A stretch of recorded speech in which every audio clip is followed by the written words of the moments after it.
my driving instructor, and I just realised I literally have 11 days for my driving test. It was meant to be a 3-part series, how to pass your DMV driving California. It's now getting into like try not to fail your DMV California driving test. And also, I haven't had any of my lessons that I booked and paid for because we had a situation with my car. There's been so much drama about that.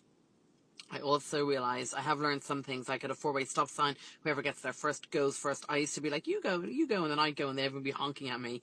Then also, there's no such thing as, you can't do rolling stops. They're not going to be allowed in your driving test at all. And there's some people getting out behind me to, I don't know what they're doing, filming or something.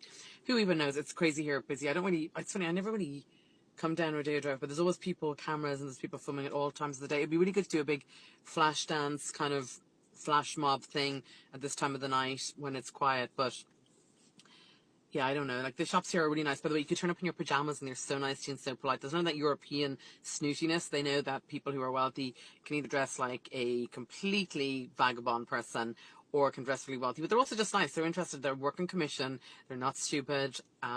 Also, Beverly Hills is a cool city because it's got a female mayor, Lily Boss. She's very pro-business, and at the moment she's very pro a lot of very important political things. Again, I try not to make my social media anyway political. There's certain things that upset me that go on, and again, I just think that it's good to have a female because she's a lot of empathy as well, and she deals with a lot of things, so that's kind of super cool. But again, I'm parked here and I'm just having this moment where I'm having a bit of a meltdown because I've just said as well, announced that I'm going to do a skincare range, another skincare range, a 30-day challenge to see can we put together a skincare.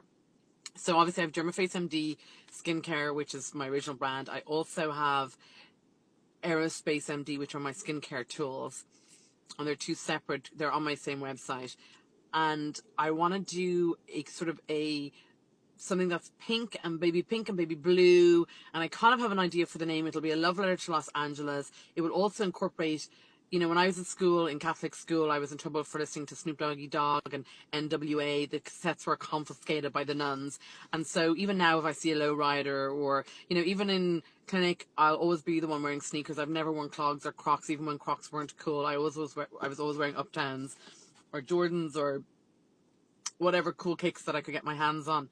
And so I want this to be a more urban, a more street brand, but yeah, with all the medical excellence and all the hours. I've 10,000 hours of injecting hyaluronic, and I really know hyaluronic and I really understand it.